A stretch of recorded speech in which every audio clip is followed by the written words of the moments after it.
বাঙালির পাতে রকমারি ভর্তা, ব্যাস পেট তো ভরবেই, সাথে মনও জুড়াবে। ভর্তা দেখলে যে কারো জিহ্বায় পানি চলে আসে। হেমন্তের শুরুতেই রাস্তার ধারে মাটি ও গ্যাসের চুলা নিয়ে বসে যান মৌসুমী পিঠা বিক্রেতারা। এসব দোকানে মেলে চিতই সহ শীতের পিঠা। গরম গরম ধোঁয়া ওঠা চিতই পিঠার মূল আকর্ষণ এসব ভর্তা। ৬০ ধরনের ভর্তা নিয়ে ৫টি দোকানে নিজ হাতে চিতই চাপড়ি পিঠা প্রতিদিনের রসনার আয়োজন করেন মোহাম্মদ আলী। আমরা বিগত ৫ বছর ধরে ভোলাতে ব্যবসা করি। আমাদের বাংলা বাজার গাড়ি একটা আছে, ওই গাড়িতে পিঠার দোকানে ৪০ আইটেমের ভর্তা, আর আমার কাছে আছে ৩০ আইটেমের ভর্তা। কালনাথ বাজার থেকে আছে ৩৫ আইটেমের ভর্তা।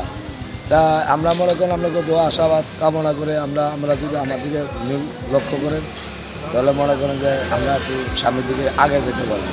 শীতের রাতে ভোলা শহরের বিভিন্ন স্থানে এসব আয়োজন থাকে। সন্ধ্যা হলেই তার দোকানে পিঠা ভোজনদের ঢল নামে। তো তার পিঠাগুলো অনেক টেস্টি, তার ভর্তাগুলো আরও বেশি টেস্টি। বিশেষ করে চাইনিজ ভর্তাটা অনেক জনপ্রিয়।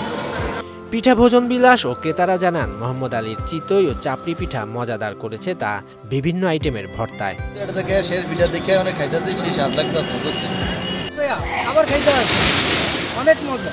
এক দোকানে ৪ জন করে শ্রমিক কাজ করেন। প্রতিটি দোকানে ১০ থেকে ৩০ হাজার টাকা করে আয় করেন মোহাম্মদ আলী। ৬০ আইটেমের ভর্তা দিয়ে আমরা দোকান চালু করি।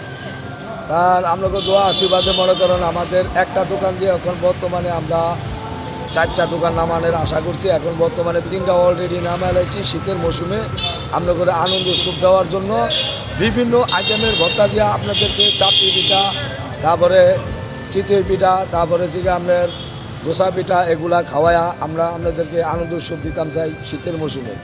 এই জন্যই আমরা আপনাদেরকে ভালোবাসা দেওয়ার জন্যই আমরা মাঠে নামছি। বেচা কেনা আল্লাহর মতো খুবই ভালো। আপনাদের দোয়া আশীর্বাদে আমরা এখন বর্তমানে প্রায় এক একটা দোকানে মনে করেন যে ২০, ১০, ৩০ এরকম বেচা কেনা আল্লাহর মতো হয়। মোহাম্মদ আলীর এখন ৫টি দোকান। সহযোগিতা পেলে সামনের দিকে আরও এগিয়ে যেতে চান তিনি।